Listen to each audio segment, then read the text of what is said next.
Pause. Okay, hello everyone. Good morning, and sorry if you found the spooky music a little bit frightening this morning, but it is Gothic Horror Week, and so we're really getting into the mood of things. So welcome. Today we are focusing on describing a Gothic setting, so really setting the scene for the Gothic horror that you will hopefully be writing by the end of the week. Yesterday, we looked at the Gothic horror genre in general.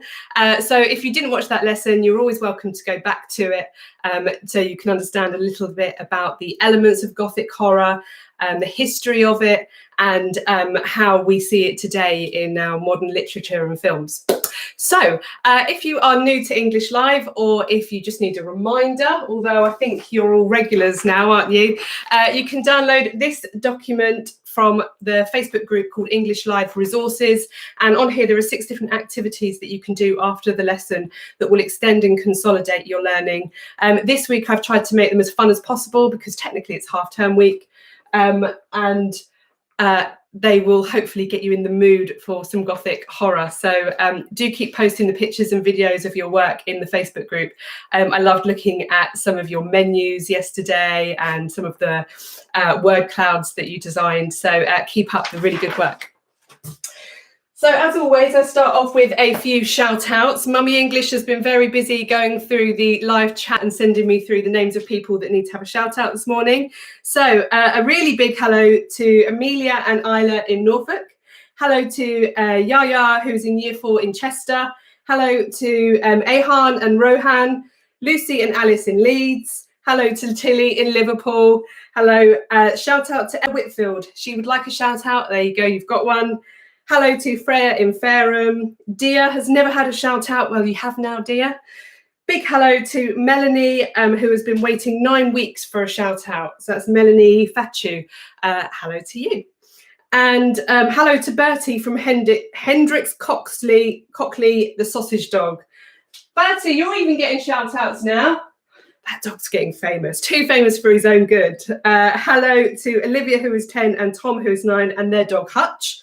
And Rupika, who is watching in India. Big hello to you. And who else have we got? Charlotte from Keynsham near Bristol. A big shout out to you. I hope you enjoy the lesson today. And a big hello to Ellie and Danny, who hopefully are watching today as well. So we start every lesson with a starter activity, and that's to get our brain muscle moving and to warm us up for doing a bit of English 20-30 minute lesson before we move on to some fun tasks on the task sheets in your own homes this afternoon. So our starter activity today, let me just move these sheets off my makeshift board. Here we go. Here we have it. So today, can you describe a haunted house in 13 words? I picked the number 13 because it's supposedly unlucky and it may have supernatural powers, so it seemed entirely appropriate for our Gothic horror lesson. I'd like you to try and describe a haunted house in 13 words, but don't try and cut corners and just write a haunted house is and then 10 descriptive words. See if you can write a really interesting sentence that you're really proud of, that is really descriptive.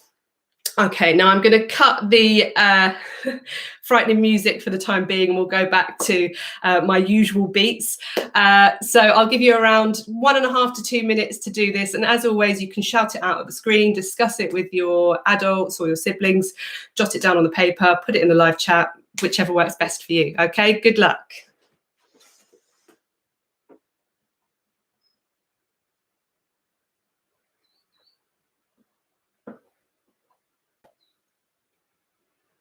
Can't wait to be what you've been called. That's a bit better, isn't it? You can't wait on their approval. You can't wait on their support. Sometimes you just gotta run and look behind you and say, everybody who wants to run, but I can't stop running because you're not running with me. Listen to me, hear me. You can't stop chasing your dream just because somebody in your life will chase it with you. You can't stop believing in yourself just because somebody in your life won't believe in you. You can't stop chasing the dreams of your life just because when you know when you do it, you're going to have to do it all by yourself.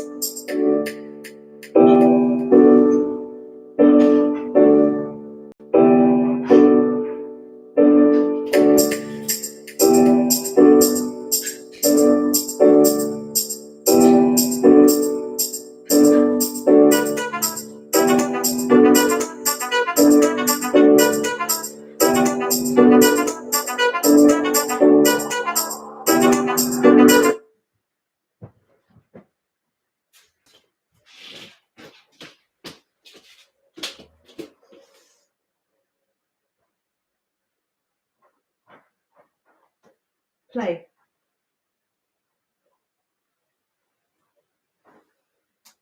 Play.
Okay, your time is up.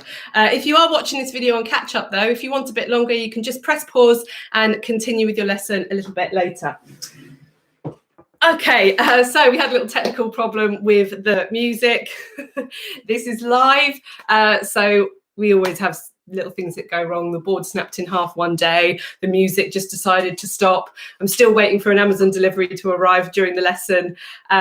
It remains to be seen. So hopefully now you've got your brain moving, you've written down a really good sentence. Monty Nut says, spooky skeletons send shivers down my spine. I freeze as darkness envelops me. That's Sophie, age 11 from Amersham. That's a really nice one. Well done. Let's see. Lauren, age 10 says, haunted and spooky, disturbing and ancient. The haunted house moaned with furious rage. That's fantastic. You've used personification there. You've personified the house by saying it moaned. Okay, so if you give human qualities to an inanimate object, so a house or a chair or a lamp or, I don't know, an orange, that is called personification, and that's a really nice language device and a nice technique to include in your creative writing. So we're going to move on to our lesson today. So we're going to be building up a bank of words and sentences and language and ideas that will feed into your Gothic horror that hopefully you'll be able to write after tomorrow's lesson, which is writing Gothic horror. So the first thing that I'd like you to do today, if I can find my sheets, maybe I'll find my sheets. Here we go. Let's just have a refresher of the Gothic horror settings. Okay, now I did talk about these in yesterday's Gothic horror genre lesson, but if you weren't here for that lesson, that's absolutely fine. Try to think along the lines of Halloween, but Gothic horror isn't Halloween. Okay, so I'm going to move the board back in. Stop. Live lessons. But hopefully this will remind you of what it's like at school, because these things happen at school too, don't they, when you're in your lessons with your teachers. So how many possible Gothic settings can you think of? And if you get it done really quickly, then you can circle your top ideas. But try and jot some of these down so you can come back to them later. So you can pick one that you'd like to write about in more detail. Good luck. Off you go.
Oh, a barn at night. Well done, Kyrie.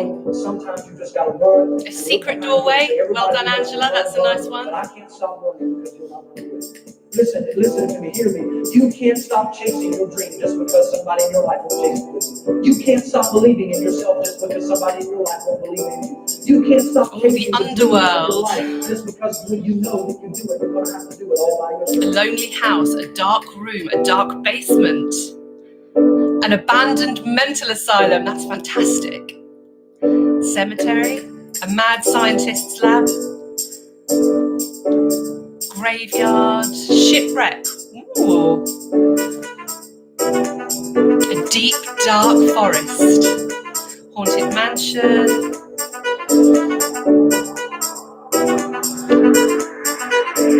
An undiscovered island. Ooh.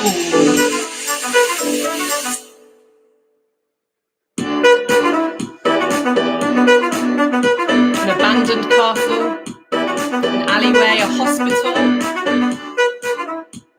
a closet, a cellar. Fantastic. Pause. Okay, some lovely ideas there. What we're going to do, though, is come back to those ideas towards the end of the lesson. What we're going to do now is a little bit of practice of writing really cool Gothic descriptions.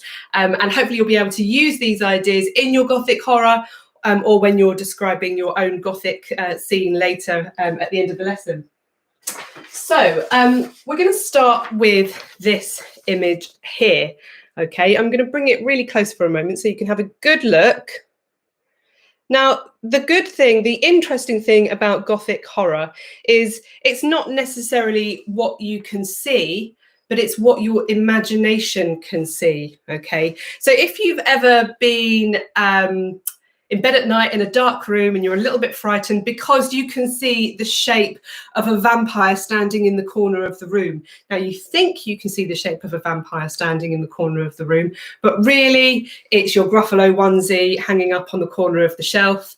But it's your imagination that turns it into something that's really frightening. And that is what I want you to do in your Gothic horror writing. So I'm going to show you this image again, and I want you to have a think about what you can see, what you could hear, what you could reach out and touch, and what might be hiding in the shadows. So just have another little look at this image. This image can be anything you want it to be.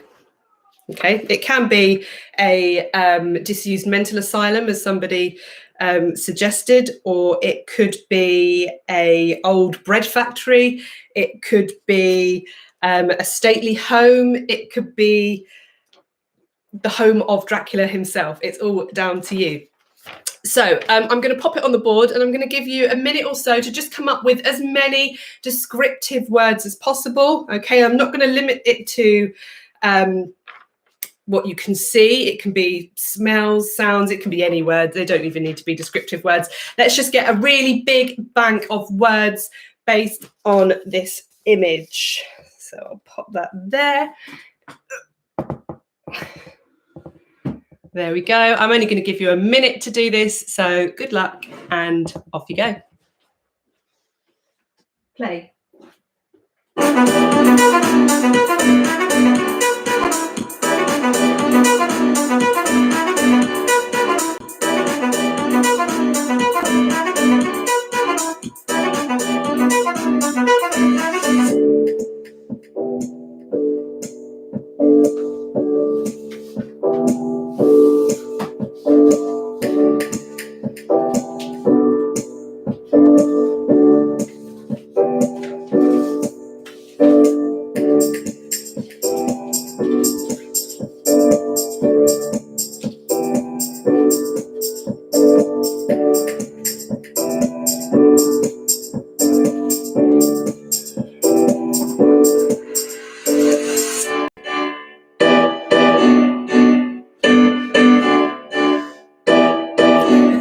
Somebody has said granny.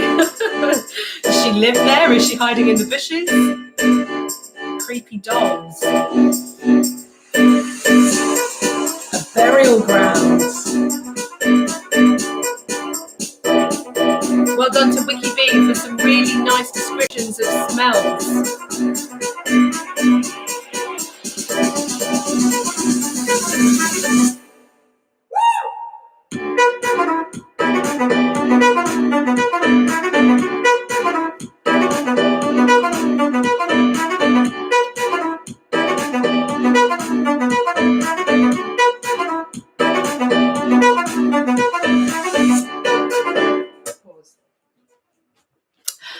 Okay, lovely. Some really nice, interesting ideas are coming through. And what I particularly like about them is that they're not necessarily based on what you can see, but what you can imagine that is there in the picture. So that's a really useful technique for when you are writing your Gothic horror. So moving on from that, I would like you to now have a think about that location and how you would describe it, but how you would use the 5 senses to describe it. Now, you've probably looked at the 5 senses at school before. If you haven't, a sensory description considers these things: what you can hear, what you can taste, what you can smell, touch or feel. We can talk about feelings, and what you can see, your vision. So what I would like you to do now is pick 1 or 2 of these different senses, and I would like you to come up with a list of all possible things that you could write about in a sensory description of that location. So if you already did lots of ones about what you might be able to smell in the last activity, then you might want to pick 2 different ones. If you feel like this is going to be a bit too challenging for you, just pick one of them and focus on that. And in fact, if you really want to challenge yourself, you can do 5 different lists. But remember, I'm only going to give you a minute and a half to do it. So if you're watching on catch up, you can always pause this and do it in a bit more detail. Now, this is all really, really useful things to do because they will feed into your creative writing. And parents that are watching this, if you are trying to do creative writing with your children on other topics, you can still use these techniques to generate ideas. It's really useful. And I have popped this on the resources group, this part. And I would laminate it and keep it at home. It's a great prompt if you are struggling a little bit to come up with ideas of how to describe something. So see if I can get both of these on the board together. Oh, so much easier in school with a smart board. There we go. So come up with your word bank specifically for the senses. Off you go. Play.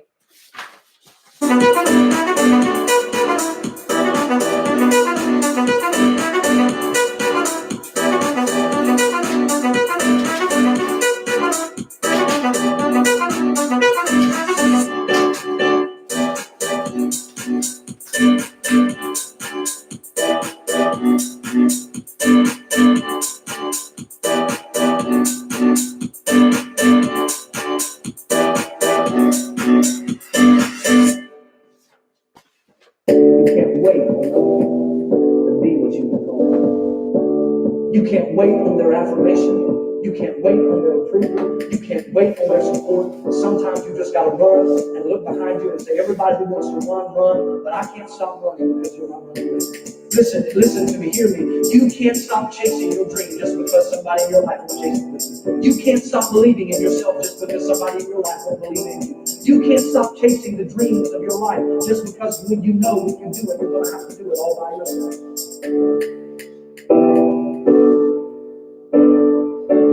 Oh, Rupika, some lovely ideas of what you could hear. The tinkling of chains.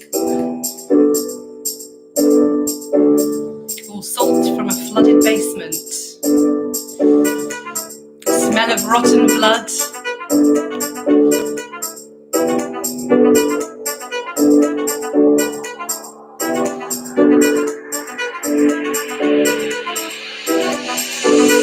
Oh, the taste of moldy cheese.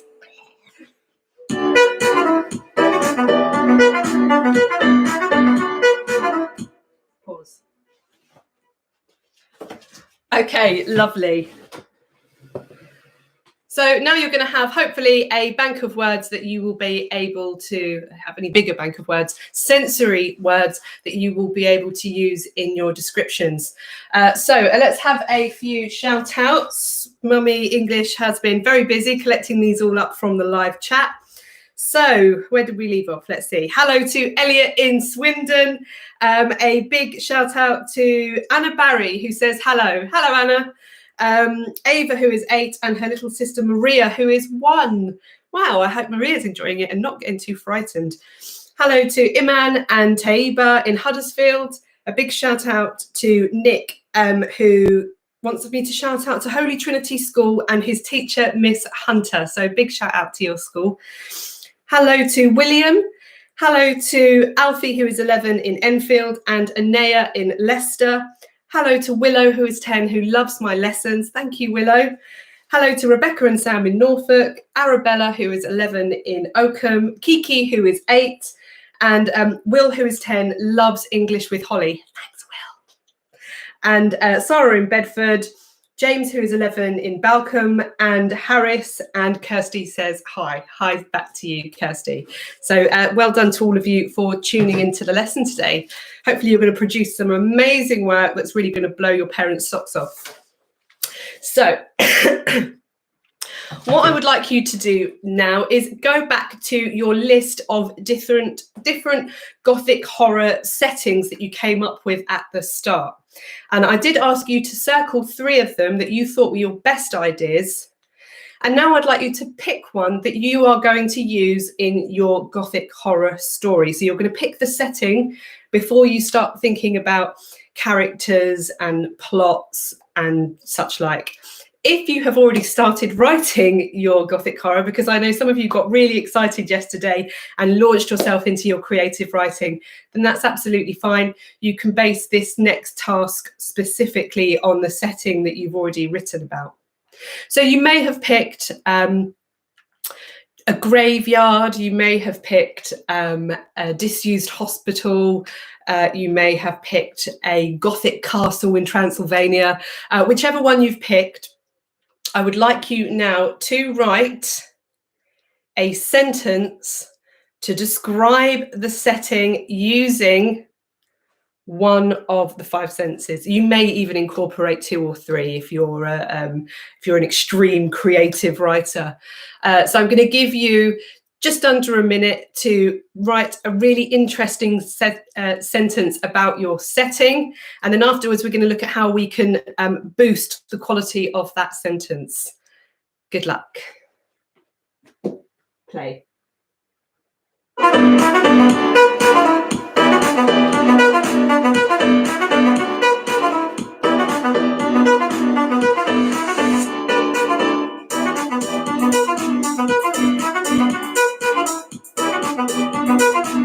Hello, Emmy, Dougie and Elsie.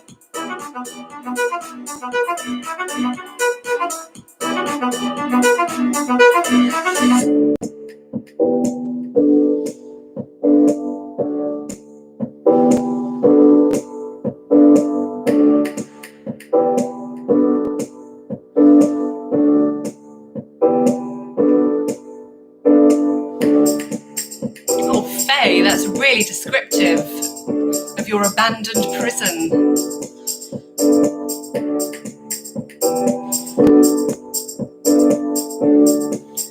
Wow, nice one, Uma, really nice.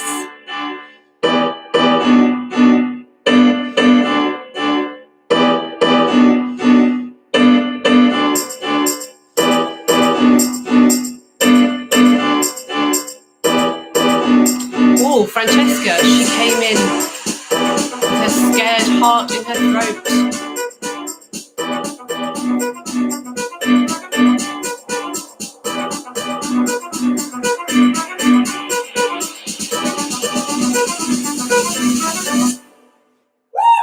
Pause. Okay. Some lovely ones in the live chat. Hopefully at home you've come up with a really nice sentence to describe the setting that you are going to use for your Gothic horror story. Okay, now I've got here some things that I would consider a sentence booster. You may have already included them in your sentence. If you have, you'll have to think of other ingenious ways to boost your sentence. But if not, you may choose to consider using a fronted adverbial. I do have a lesson on fronted adverbials, so if you're not entirely sure what they are or how to use them, you can always go back and do that lesson. But essentially, it's some information at the start of the sentence that is followed by a comma. So it may be in the middle of the night, or suddenly, Okay, so those are just two examples, but you may include a fronted adverbial. You may include a powerful verb. So we have spoken about powerful verbs before. I did a lesson on vivacious verbs that was for Key Stage 1 to Key Stage 2, but it's a really good refresher for everybody. Avoiding using words like said or went or walked, and using something that's a lot more interesting, okay, that gives a lot more information to the reader and really paints a picture for them of what you are writing about. And finally, a semicolon, showing off that you can use a wide range of punctuation is always a good thing. So if you do know how to use a semicolon, then see if you can somehow work that into your sentence. If you don't know, again, I have done a lesson on it before. You're very welcome to go back and check out the colons and semicolons lesson. I'm going to pop this on the board and give you a further minute to see if you can really boost the quality of your sentence. Off you go. Play.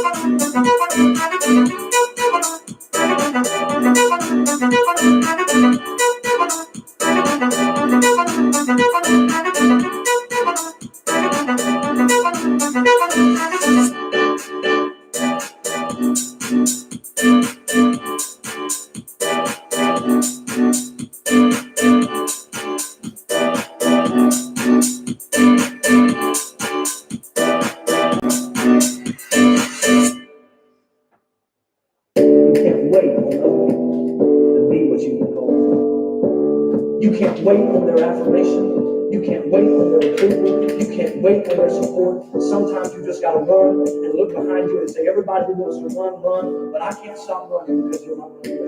Listen to me, hear me.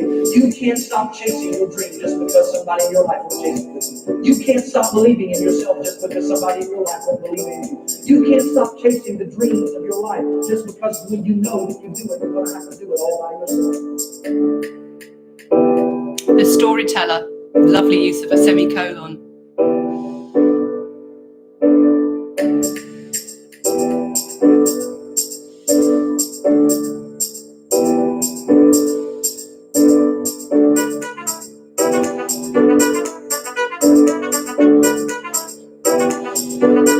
Hello, Chitsa in Delhi.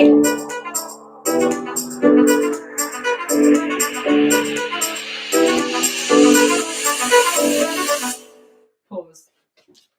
Okay, lovely. Some lovely examples of you boosting those sentences coming through in the live chat. And I have no doubt that you're all super conscientious workers and you have really improved those sentences. So a few more shout outs before we come to the very end of the lesson. So hello to, where did we leave off? Maddie in Gloucester, Grace in Aylesford, Amelia, who is 9 in York, Ariana, who loves the Gothic genre. Me too. Wait until you're a bit older and you can read some of the Victorian Gothic. Lovely. And Charles and Alex in Braunston, and Shreya, who is 9 in Coventry. Big shout out to all of you. And for, I think it was Yolanda who said in the live chat, who is Bertie? Why does everybody love him? Bertie is my dog. He's an absolute plonker. He's sunbathing in the garden. Usually he comes in and says hello, but we're probably going to have to wait till tomorrow when I do the writing Gothic horror lesson. Maybe I'll get him involved in that somehow. So we are at the end of the lesson today. Hopefully you have some really good ideas all jotted down on the page or banked up here to use in describing your Gothic setting that will make up part of your Gothic horror writing task after tomorrow's lesson. Thank you very much for joining me today. I hope you've enjoyed yourself. Enjoy your afternoon. I can't wait to see the work you come up with from the tasks, and be good to yourselves. Bye-bye.